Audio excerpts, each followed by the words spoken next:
But this Atmanirbharta cannot be at the cost of nation's defense. What you just heard was the Vice Chief of the Indian Air Force, that is Air Marshal A.P. Singh, speaking candidly. He has made it clear that Atmanirbharta of self-reliance cannot be at the cost of the nation. He has also underlined that Atmanirbharta is important as well. Before I go further, I wanted to appeal to you. As I speak to you, many of my colleagues are traveling across the country to get you the stories that really matter. At The Print, we don't believe in staying within the confines of the office. We actually believe in hitting the ground to get the stories from the source itself. But all of this comes at a cost, and hence I request you to subscribe to The Print and be part of this large and growing family. As you can see on the screen, these are the instructions that you should follow to become a part of the Print family. Now, coming back to the main subject, the comments by the Air Force Vice Chief comes in the backdrop of a severe crunch that the IAF is facing when it comes to its fighter fleet and the delay in the delivery schedule of the indigenous Tejas aircraft.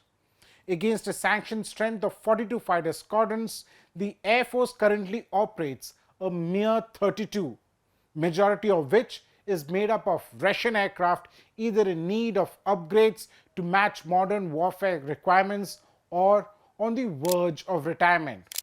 By the end of next year, that is 2025, the squadron strength will plummet to a mere 29 squadrons. This is because while two of the last remaining MiG-21 Bison squadrons will be phased out, its replacement, the Tejas Mark 1A, will not be coming in time. One of the main reasons for the delay in delivery of the much needed fighters by the Hindustan Aeronautics Limited is the lack of supply of the General Electric F404 IN-20 engines that power the fighters. According to the contract signed between HAL and GE in August 2021, the American firm is supposed to deliver 99 engines starting March to cater to the IAF's order for 83 LCA Mark 1A inked earlier that year. GE is supposed to deliver engines at the rate which HAL is supposed to deliver the aircraft, that is 16 each financial year. However, it is learned that the GE has failed to deliver even a single engine to the straight-run HAL. Queries sent by The Print to the American aircraft engine supplier last week remained unanswered. Sources said that the GE has informed HAL that it would be able to deliver the first two engines by the end of September. However, the IAF is not impressed. If at all GE meets its September deadline, the sources say there are questions about how many more engines would be delivered given what it claims are global supply chain issues. It was in March that the first aircraft of the Tejas Mark 1A series took to the skies, and I had then reported that the delivery schedule was hit by at least 4 months, if not more. It is now revealed that the entire delivery schedule has been hit badly. The first aircraft did not fly with a new engine, but with a Category B engines. Category B refers to reserve engines which may have been used in the past or those that came in and remained unused as part of an earlier deal with GE for the Tejas series. While IAF is in a fix, HAL believes that it would be able to stick to the overall delivery schedule if GE delivers.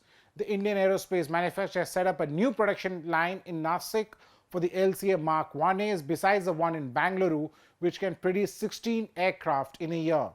Together, the HAL says it can produce 24 aircraft in a year. However, the IAF remains skeptical because of the past experience.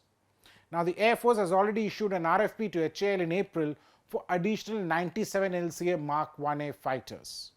Now, even though there are 2 squadrons of MiG-21 Bisons, the actual numbers are very few, and hence the IAF has moved the squadron deployed in Suratgarh to the Nal Air Base near Bikaner, which houses the other remaining one.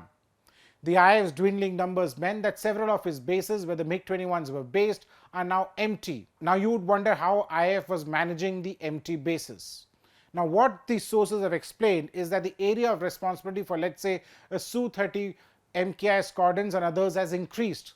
The area of responsibility for, let's say, Su-31 squadron has now increased to cover what may have been that of 2 or 3 bases of the MiG-21s.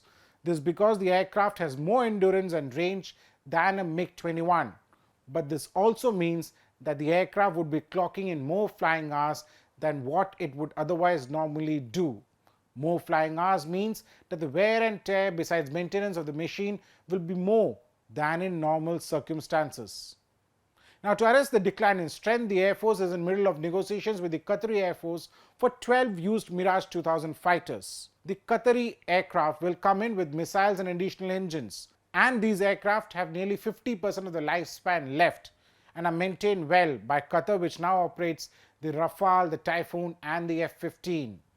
However, these aircraft are not at the same standard as the upgraded Mirage 2000s of the Air Force. Since the cockpit and some of the systems on board are different, the pilots will have to undergo certain training to fly them, which means that this would be raised as a separate squadron. While these are all stopgap arrangements, what the IAF is really hoping for is the 114 multi-role fighter aircraft deal, for which they had issued an RFP a few years back. However, the Air Force is yet to get a clearance from the government to pursue the project and issue a tender. And that's why you had the comments by the Vice Chief of the Indian Air Force. For The Print, this is Snehesh Alex Philip. Do subscribe to The Print's YouTube channel for more such videos.